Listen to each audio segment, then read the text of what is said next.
Hello everyone, welcome to Sanjay Suman classes. आज हम लोग एसएससी एमटीएस 2021 का इंग्लिश पेपर सॉल्व करेंगे। इसका एग्ज़ाम जो है 26 जुलाई 2022 को फर्स्ट शिफ्ट में हुआ था। तो देखते हैं पहला क्वेश्चन। तो ये जो है कॉमन एरर से रिलेटेड सवाल पूछा गया है। एक सेंटेंस जो है 4 भागों में बटा हुआ रहेगा, 4 पार्ट में। तो किस पार्ट में एरर है वो पार्ट आपका आंसर हो जाएगा, वो आपको सेलेक्ट करना है। In the delicacy and elaborateness of its ornament. तो डेलिकेसी का मतलब हुआ सुंदरता और इलेबोरेटनेस का मतलब हुआ विस्तृतता, विस्तार, कितना विस्तार है। ऑफ इट्स ऑर्नामेंट कह रहा इसकी सजावट, ऑर्नामेंट मतलब होता है सजावट या आभूषण। तो इसकी सजावट की सुंदरता और विस्तृतता में it is the more splendid, यह जो है अधिक शानदार है। स्प्लेंडिड का मतलब होता है शानदार, यह अधिक शानदार है, शानदार चर्च इन इटली, यह जो है इटली में शानदार चर्च है।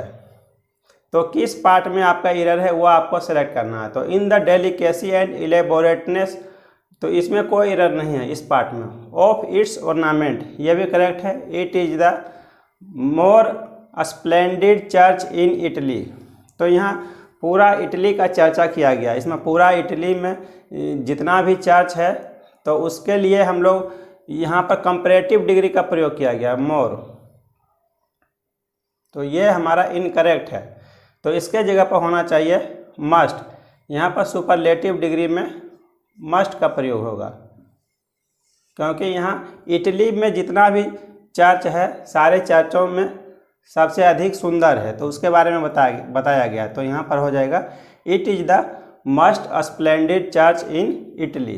तो ये हमारा इस पार्ट में एरर है, तो ये हमारा आंसर हो जाएगा। नेक्स्ट क्वेश्चन देखते हैं। Neither Priya NOR Rashmi is planning A trip. कह रहा है इसमें ना तो प्रिया और ना ही रश्मि एक ट्रिप का प्लान कर रही है, एक ट्रिप को जो है योजना बना रही है, यात्रा का। ट्रिप मतलब होता है यात्रा। तो यहाँ पर हम लोग प्रयोग करते हैं नाइदर प्रिया नोर रश्मि। तो नाइदर नोर से रिलेटेड जो भी सेंटेंस बनता है तो सबसे लास्ट वाला जो नाउन रहता है उसके अनुसार जो है वर्ब आता है। सबसे लास्ट वाला नाउन यहाँ पर हो गया, एक प्रिया हो गया, दूसरा है रश्मि।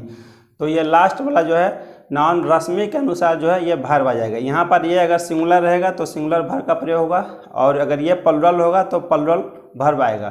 तो रश्मि के अनुसार जो है इज का प्रयोग यहाँ पर करेक्ट है, इज प्लानिंग ए ट्रिप। तो इज प्लान ए ट्रिप, इसका तो सब्जेक्ट वर्ब एग्रीमेंट ही गलत हो गया। आर प्लानिंग ए ट्रिप, तो यहाँ पर करेक्ट आंसर ही आपका हो जाएगा सिंगुलर सब्जेक्ट के अनुसार सिंगुलर वर्ब। तो आर का प्रयोग यहाँ पर गलत हो जाएगा। विल प्लानिंग ए ट्रिप, ये भी गलत है। तो नो इम्प्रूवमेंट रिक्वायर्ड, इसमें किसी तरह का सुधार का ज़रूरत नहीं है। अगर यहाँ पर आता नाइदर प्रिया नोर हर फ्रेंड्स, तो ये प्लुरल सब्जेक्ट हो जाता, तो उसके अनुसार यहाँ पर आर का प्रयोग होगा। नेक्स्ट क्वेश्चन देखते हैं। The fashion industry is one of the largest contributors to global warming. तो कह रहा फैशन उद्योग जो है ग्लोबल वार्मिंग के लिए सबसे अधिक क्या है, उत्तरदायी है, योगदानकर्ता, सबसे अधिक योगदानकर्ताओं में से एक है। तो the fashion industry is one of the largest contributors to global warming. तो यहाँ पर one of the largest contributors के जगह पर क्या हम लोग रिप्लेस कर सकते हैं, ऑफ द लार्जर कंट्रीब्यूटर। तो जितना भी ग्लोबल वार्मिंग के लिए जितना भी जो योगदान करता है, जो उसका कंट्रीब्यूटर्स है, तो सबसे अधिक कह रहा है वन ऑफ द लार्जेस्ट। तो ये हमारा करेक्ट फॉर्म है, one of the largest contributors. तो इसमें किसी तरह का इसमें करेक्शन की ज़रूरत नहीं है। तो ऑफ द लार्जर कंट्रीब्यूटर, ये भी ऑप्शन गलत हो जाएगा। ऑफ द लार्जली कंट्रीब्यूटर, तो ये भी गलत हो जाएगा। ऑफ लार्जेस्ट कंट्रीब्यूटर्स, ये भी गलत हो जाएगा। तो इसमें भी किसी तरह का इम्प्रूवमेंट का ज़रूरत नहीं है। ये जो है सेंटेंस जो है आपका करेक्ट फॉर्म में है। नेक्स्ट क्वेश्चन देखते हैं। A large chunk of lemon crop ground in the country goes dash to the factory. कह रहा है a large chunk of lemon crop, तो कह रहा है लेमन का जो है नींबू को जितना अधिक उपजाया जाता है, crop ground in the country, देश में जितना उपजाया जाता है, goes dash to factory, factory में क्या जाएगा, तो डायरेक्टली यहाँ पर होना चाहिए, फैक्ट्री में सीधे फैक्ट्री को जाती है, तो यहाँ पर प्रयोग हो जाएगा डायरेक्टर, इसका भी प्रयोग गलत हो जाएगा, डायरेक्टिंग ये भी गलत हो जाएगा, डायरेक्टेड ये भी गलत हो जाएगा, तो ये हमारा करेक्ट आंसर जो है डायरेक्टली हो जाएगा। नेक्स्ट क्वेश्चन देखते हैं। If broadly beneficial immigration is to be sustained, immigration का मतलब होता है अप्रवासन।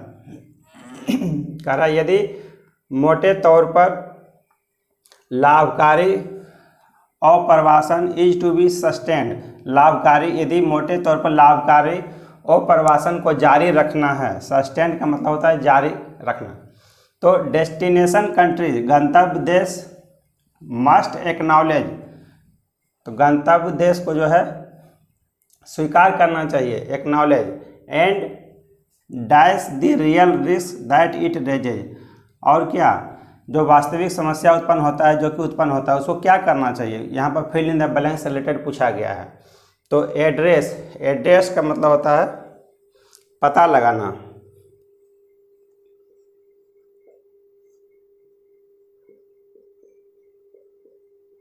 परफॉर्म मतलब होता है कोई भी चीज़ करना, स्पीक का मतलब तो हो गया बोलना हो गया, डिसरिगार्ड इसका मतलब होता है अवहेलना करना, तो डेस्टिनेशन कंट्रीज मस्ट एक्नॉलेज, कह रहा गंतव्य देश जो है स्वीकार करे, और क्या गंतव्य देशों को अवश्य स्वीकार करना चाहिए, and dash the real risk that it raises, तो पता लगाना वास्तविक समस्या क्या है उसका पता लगाना, तो यह and address the real risk that it raises, ये हमारा इसमें करेक्ट आंसर हो जाएगा। तो यहाँ पर परफॉर्म मतलब परफॉर्म द रियल रिस्क, वास्तविक समस्या को करना, ये गलत हो जाएगा, यहाँ पर वास्तविक समस्या को बोलना ये भी गलत हो जाएगा, वास्तविक समस्या को अवहेलना करना ये भी गलत हो जाएगा, तो सबसे करेक्ट आंसर आपका एड्रेस हो जाएगा।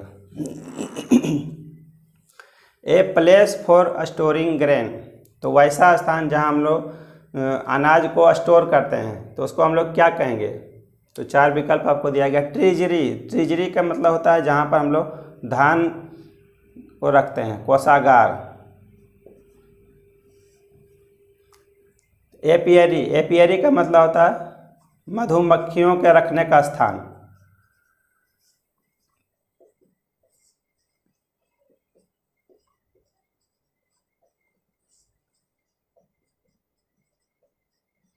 और एवियरी, एवियरी का मतलब होता है पक्षियों के रखने का स्थान।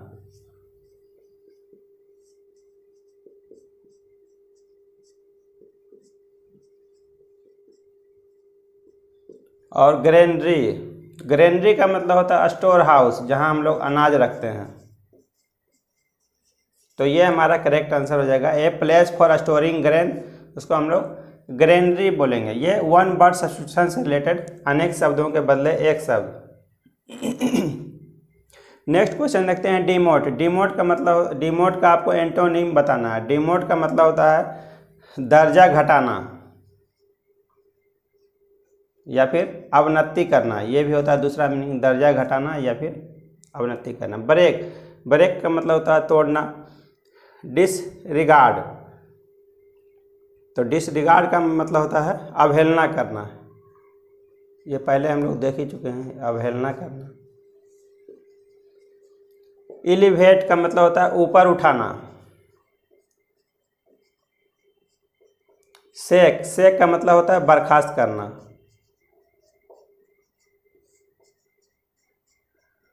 तो डिमोट का मतलब होता है दर्जा घटाना या फिर नीचे करना, तो एलिवेट का मतलब ऊपर उठाना, ये हमारा करेक्ट एंटोनिम एलिवेट हो जाएगा।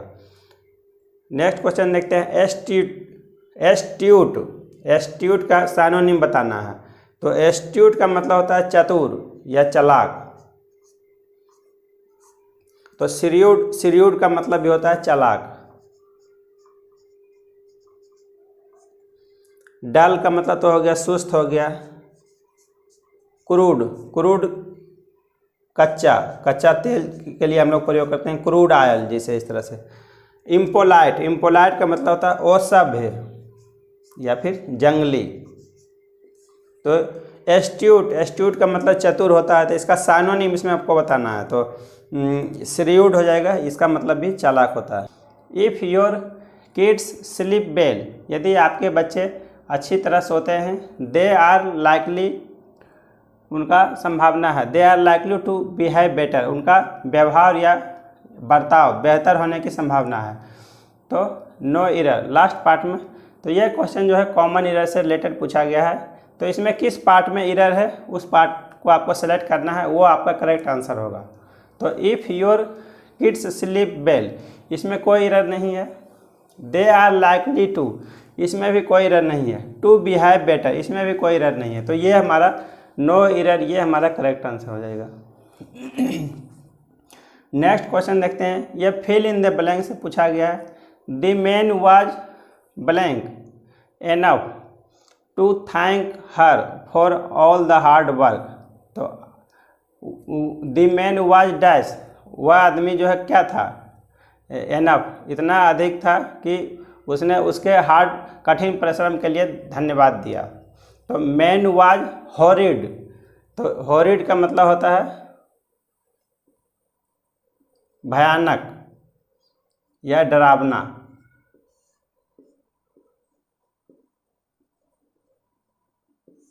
तो आदमी जो है अधिक डरावना था कि उसके कठिन परिश्रम के लिए धन्यवाद दिया। तो ये सुटेबल नहीं है सेंटेंस के अनुसार। रिपेलेंट का मतलब होता है विकर्षक। एट्रैक्टिव, ये आकर्षक। तो ये भी सेंटेंस के अनुसार ये सुटेबल नहीं है।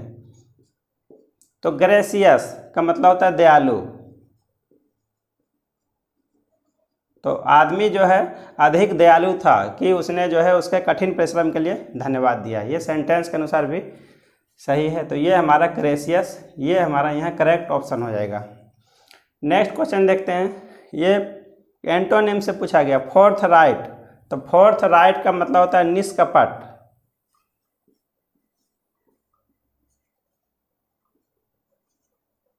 बिना छल कपट के, निष्कपट।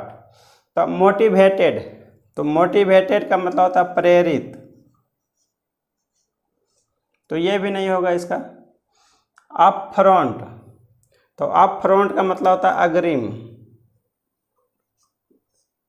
अगला या अग्रिम पंक्ति का, तो उसके लिए अप फ्रंट का प्रयोग करते हैं। तो इसका ये भी करेक्ट ऑप्शन नहीं होगा।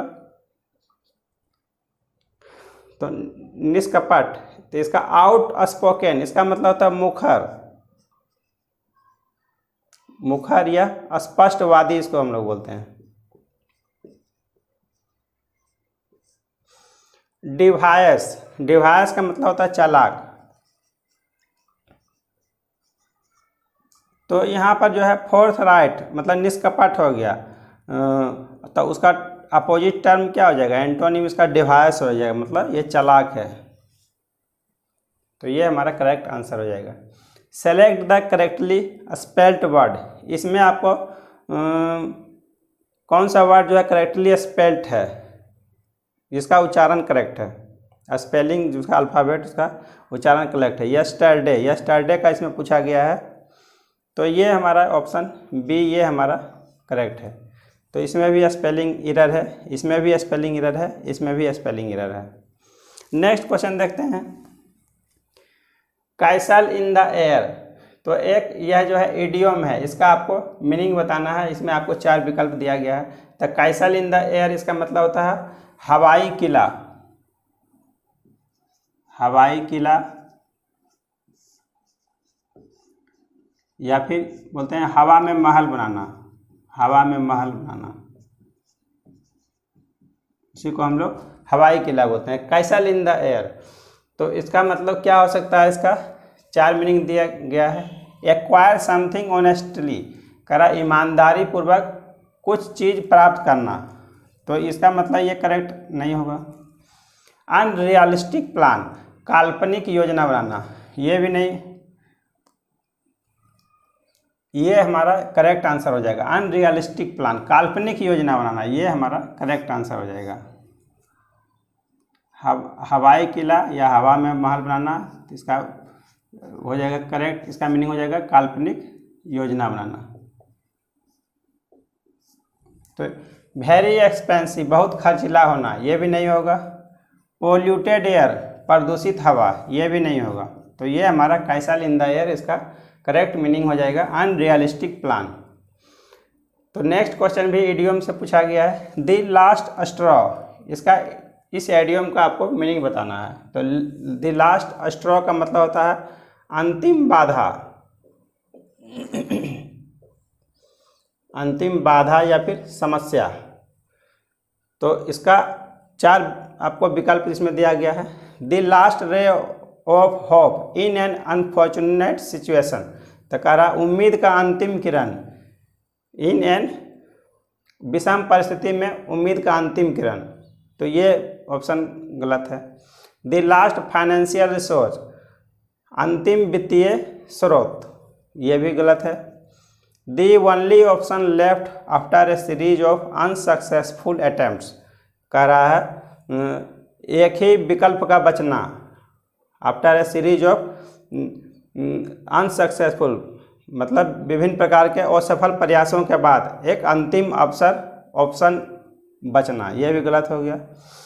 The final problem in a series of problems, कह रहा है अंतिम समस्या इन ए सीरीज ऑफ, लगातार समस्याओं के बीच में अंतिम समस्या, that makes the situation intolerable, जो कि समस्या को अधिक असहनीय बनाना। इनटॉलरेबल का मतलब होता है असहनीय। तो यही हमारा करेक्ट आंसर हो जाएगा। तो इसमें भी बोला जा रहा है द लास्ट स्ट्रॉ, अंतिम बाधा, तो इसमें भी है द फाइनल प्रॉब्लम, अंतिम समस्या, in a series of problems that makes the situation inability to relax and rejuvenate promotes wellness, कह रहा है आराम करने की क्षमता, और रेजुविनेट का मतलब होता है नया या फिर कायाकल्प करना, कोई भी चीज़ को नया बनाना या कायाकल्प करना। तो आराम करने की क्षमता और नया बनाने की क्षमता क्या है, प्रोमोट्स, बढ़ावा देता है। वेलनेस, वेलनेस का मतलब हो गया अच्छे स्वास्थ्य के, हेल्थ के सेंस में बोला जा रहा है, तो इसमें अच्छे स्वास्थ्य को बढ़ावा देता है। तो इसमें आपको बताना है एंटोनिम ऑफ अंडरलाइंड वर्ड। तो रेजुविनेट का मतलब हो गया नया बनाना, तो इसका आपको एंटोनिम बताना है। तो अपडेट का मतलब हो गया अद्यतन करना, ये इसका मतलब भी हो गया नया बनाना, तो ये हमारा नहीं होगा, ये हो गया साइनोनिम हो जाएगा। तो रिप्लेनिश, रिप्लेनिश का मतलब होता है भरपाई करना,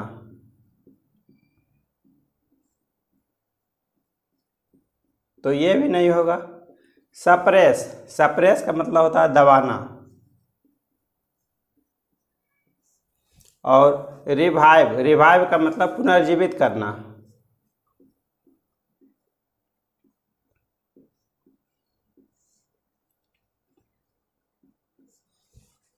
तो इसमें नया या कायाकल्प करना, इसका अपोजिट हो जाएगा, इसको सप्रेस करना। तो ये हमारा करेक्ट आंसर सप्रेस हो जाएगा। नेक्स्ट क्वेश्चन देखते हैं। एक ग्रुप ऑफ फिश, मछली का समूह क्या कहलाता है?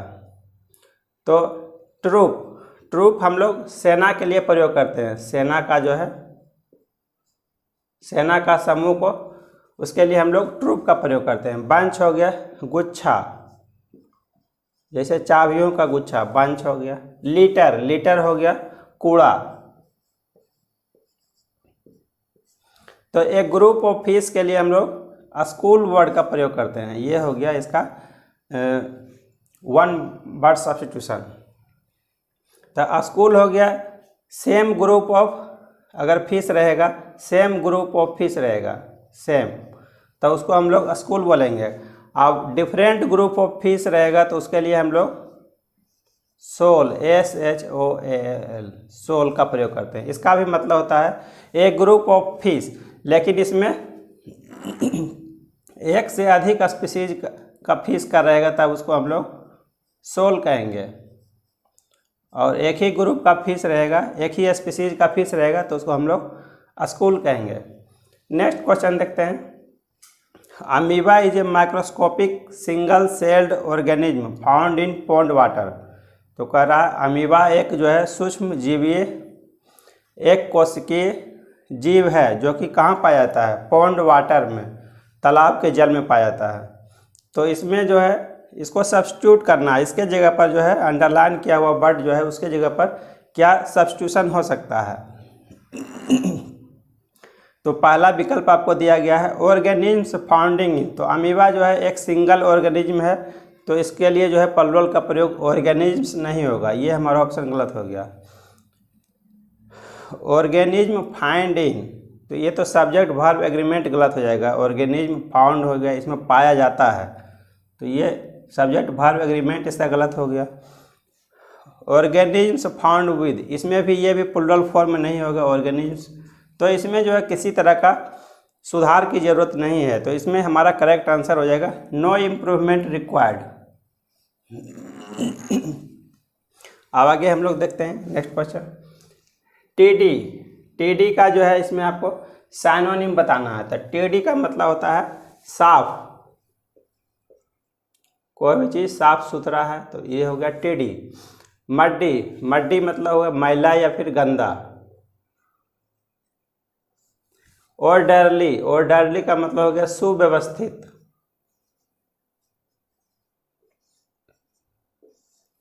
पेटी, पेटी का मतलब हो गया छोटा और नगण्य।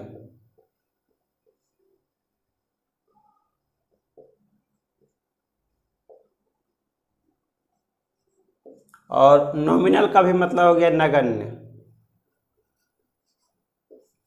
तो टीडी, टीडी हो गया साफ सुथरा हो गया, इसका साइनोनिम क्या हो जाएगा, मैला। तो आपको इसमें अपोजिट एंटोनिम नहीं बताना, साइनोनिम है इसमें, तो ये गलत हो गया। छोटा, ये भी गलत हो जाएगा। नगण्य, ये भी गलत हो जाएगा डी। तो मतलब कोई भी चीज़ साफ सुथरा है तो मतलब सुव्यवस्थित तरीका से उसमें है, सुव्यवस्थित। ऑर्डरली है, ऑर्डरली, तो ये हमारा करेक्ट आंसर जो है बी हो जाएगा। तो नेक्स्ट क्वेश्चन जो है इसमें पूछा जा रहा है, कॉमन ईरर से रिलेटेड सवाल पूछा गया है। तो the students was given the task of penning down a short write up no error.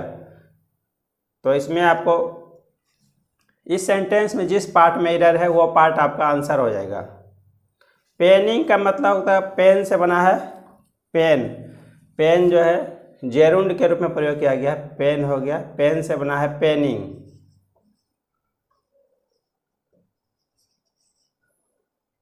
इसका मतलब होता है राइट, कोई भी चीज़ को लिखना या फिर कंपोज करना, बनाना। पेन से बना है पेनिंग, ये जेरुंड के रूप में प्रयोग किया गया। तो the students was given the task, तो छात्रों को दिया गया था टास्क ऑफ पेनिंग डाउन, लिखने के लिए ए शॉर्ट राइट अप, एक शॉर्ट राइट अप उसको लिखने के लिए दिया गया था। तो इसमें किस पार्ट में एरर है, तो इसमें गौर से देखेंगे तो हमारा जो है पहला पार्ट में ही आपको एरर दिखाई पड़ेगा। द स्टूडेंट्स, द स्टूडेंट्स जो है ये प्लूरल फॉर्म में है, ये प्लूरल फॉर्म में है, तो इसके लिए जो है ऑक्सिलरी वर्ब जो आएगा ये भी प्लूरल फॉर्म में ही रहेगा। तो लेकिन यहाँ पर सिंगुलर फॉर्म में प्रयोग किया गया है, तो ये इस पार्ट में हमारा एरर जो है ये ए ऑप्शन में हो गया। तो यहाँ पर होना चाहिए था the students were given the task of penning down a short write up, तब हमारा आंसर करेक्ट होता। नेक्स्ट क्वेश्चन देखते हैं। We have to rely on meaningful content now. तो ये सेंटेंस जो है ये गलत दिया गया है, ये 4 ऑप्शन आपको दिया गया है, इसमें से करेक्ट सेंटेंस कौन सा होगा वो आपको सेलेक्ट करना है। तो कंटेंट, तो यहाँ पर कंटेंट होगा, इसमें जो है 4 ऑप्शन में आपको दिया गया है, इसमें कंटेंट इसके जगह पर होगा। तो we have to rely on meaningful content now, तो हमें जो है विश्वास करना है किस चीज़ पर, अर्थपूर्ण कंटेंट मतलब हो गया सामग्री हो गया, हमें अब विश्वास करना है अर्थपूर्ण सामग्री पर विश्वास करना है। तो इसमें देखिए तो रिलाय का मतलब होता है विश्वास करना। तो यहाँ पर जो है तो हैव टू यहाँ पर प्रयोग किया गया, इन्फिनेटिव के फॉर्म में है। तो इन्फिनेटिव के बाद जो है टू के बाद जो है ये प्लूरल फॉर्म में नहीं आता है। यहाँ पर जो है रिलाय हो गया सिंगुलर फॉर्म, रिलाय मतलब विश्वास करना, ये हो गया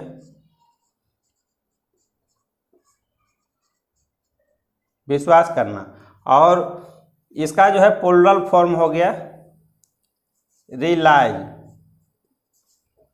इसी से हम लोग रिलाइज बनाते हैं, रिलाय या फिर रिलाइज। तो ये हो गया प्लूरल फॉर्म हो गया। तो सब यहाँ पर जो है इन्फिनेटिव के बाद जब भी आएगा आपका V1 फॉर्म में रहेगा, सिंगुलर फॉर्म में रहेगा। तो यहाँ पर होना चाहिए have to rely,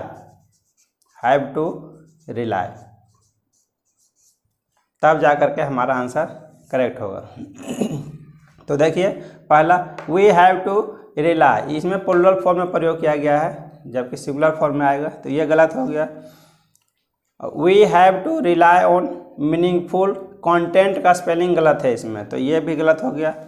we have to rely on meaningful content now, ये भी इसमें भी कंटेंट का स्पेलिंग गलत है, तो ये हमारा ऑप्शन डी करेक्ट हो जाएगा। We have to rely on meaningful content now, तो इसमें देखेंगे तो जो है ये सारा करेक्ट है इसमें, तो ये हमारा आंसर ऑप्शन डी हो जाएगा। इस टाइप का सवाल आपको एक पैसेज दिया हुआ रहेगा, ये 5 क्वेश्चंस 5 मार्क्स का रहेगा। तो इसमें फिल इन द ब्लैंक से रिलेटेड आपको सवाल पूछा जाएगा। तो इसके लिए आपको 4 विकल्प आपको दिया हुआ रहेगा, उसी में आपको एक करेक्ट आंसर सेलेक्ट करना है। तो देखते हैं, व्हेन इट्स योर आइडिया, जब यह आपका विचार होता है। You want to blank about it all the time, तो यू वांट टू कस्टमाइज, तो कस्टमाइज का मतलब होता है अनुकूल बनाना।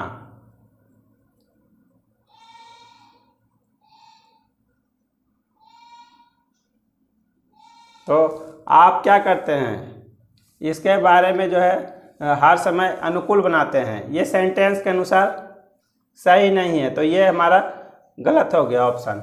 एक्सप्रेस का मतलब व्यक्त करना या फिर विचार रखना, तो आप इसके बारे में हमेशा विचार रखते हैं, यह भी सेंटेंस के अनुसार करेक्ट नहीं होगा।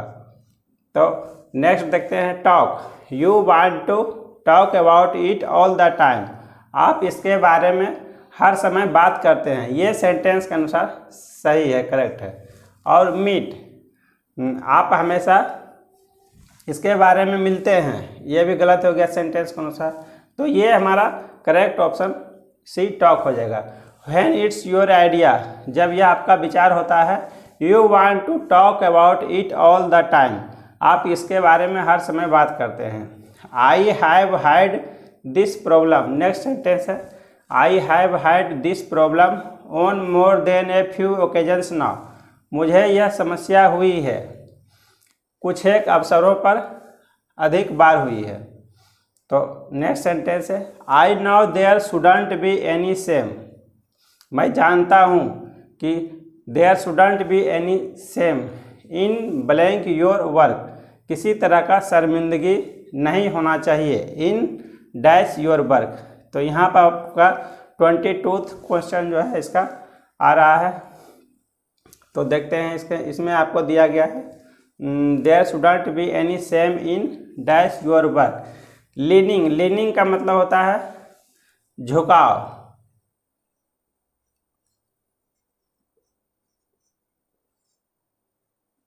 तो ये भी सेंटेंस के अनुसार सही नहीं है। डिमोटिंग का मतलब होता है प्रोमोटिंग का मतलब हो गया बढ़ावा देना या पदोन्नति करना। डिमोटिंग का मतलब होता है नीचे गिराना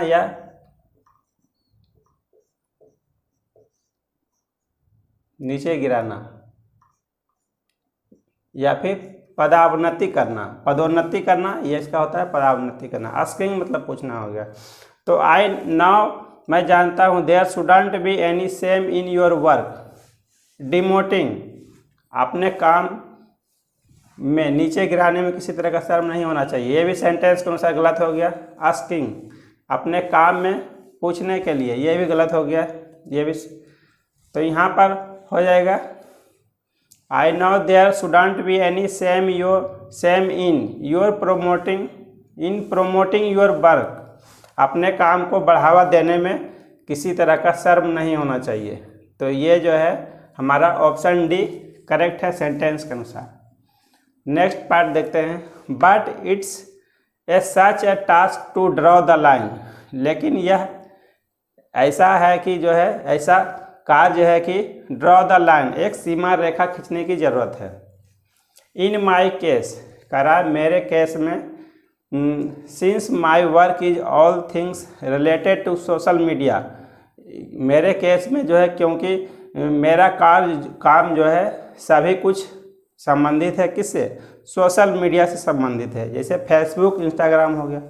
this problem gets even blank convoluted, करा यह समस्या गेट्स और अधिक क्या हो जाएगा, इवन डैश कन्वोल्यूटेड का मतलब होता है जटिल होना, यह समस्या और अधिक जटिल हो जाती है। तो दिस प्रॉब्लम गेट्स इवन, इसके यहाँ पर क्या आ जाएगा, 23 क्वेश्चन है। लिस्ट, लिस्ट का मतलब होता है कम से कम। तो जो है तो यह समस्या इवन लिस्ट कन्वोल्यूटेड, कम से कम जटिल हो जाती है। तो ये सेंटेंस के अनुसार गलत हो गया। लेस, कम जटिल हो जाती है, यह भी गलत हो गया। मोर कन्वोल्यूटेड मतलब और अधिक जटिल हो जाती है, यह सेंटेंस के अनुसार करेक्ट होता है। मस्ट का मतलब होता है अधिकांशतः, यह भी नहीं होगा।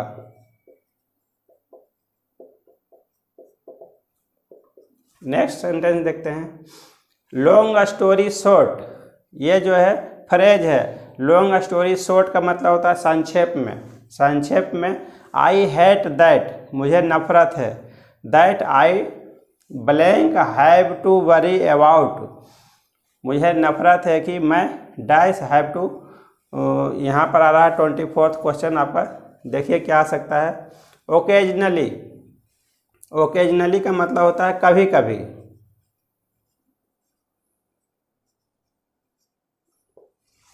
आई occasionally have to worry about, मुझे कभी कभी जो है चिंता करने की ज़रूरत है, ये तो सेंटेंस के अनुसार गलत हो गया। कॉन्स्टेंटली लगातार, तो I hate that I constantly have to worry about, मुझे लगातार या नियमित रूप से जो है चिंता करने की ज़रूरत है, ये सेंटेंस के अनुसार सही है। तो रेयरली का मतलब हो गया मुश्किल से, ये भी नहीं होगा, ये भी सेंटेंस के अनुसार गलत हो जाएगा। नेवर, नेवर का मतलब तो हो गया कभी नहीं, ये भी नहीं होगा। तो I constantly have to worry about when it's okay to, जब यह ठीक है। When it's okay to promote, बढ़ावा देने के लिए ठीक है। एंड व्हेन इट्स, यहाँ पर क्या आ जाएगा, when it's okay to promote and when it's dash not, तो ये हो सकता है नॉट। तो यहाँ पर करेक्ट आंसर ये हो जाएगा नॉट। तो मुझे नफरत है कि मैं जो है नियमित रूप से, कॉन्स्टेंटली, मुझे नियमित रूप से चिंता करने की ज़रूरत है। Have to worry about when it's okay, जब यह ठीक है, बढ़ावा देने के लिए, प्रमोट करने के लिए ठीक है, या फिर एंड व्हेन इट्स नॉट, और जब नहीं है। तो नथिंग का प्रयोग भी यहाँ पर नहीं होगा। नथिंग का प्रयोग तो होता है कुछ नहीं, इसका मीनिंग हो जाएगा नन। नन का प्रयोग और नो का प्रयोग यहाँ पर किस लिए नहीं करेंगे, तो नन का प्रयोग हम लोग प्रोनाउन के बदले में हम लोग करते हैं, यूज्ड फॉर ए प्रोनाउन।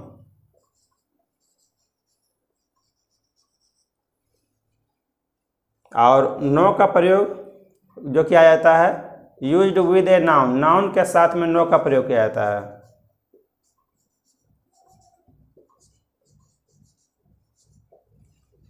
तो इस तरह से हम लोग सबसे आसान आपका जो है फिल इन द ब्लैंक से रिलेटेड है। इसमें 5 क्वेश्चन में जो है आप 5 मार्क्स आसानी से स्कोर कर सकते हैं। तो इस तरह से हम लोग इंग्लिश पेपर सॉल्व करेंगे। अब आगे हम लोग देखते हैं नेक्स्ट क्लास में। Thank you for watching.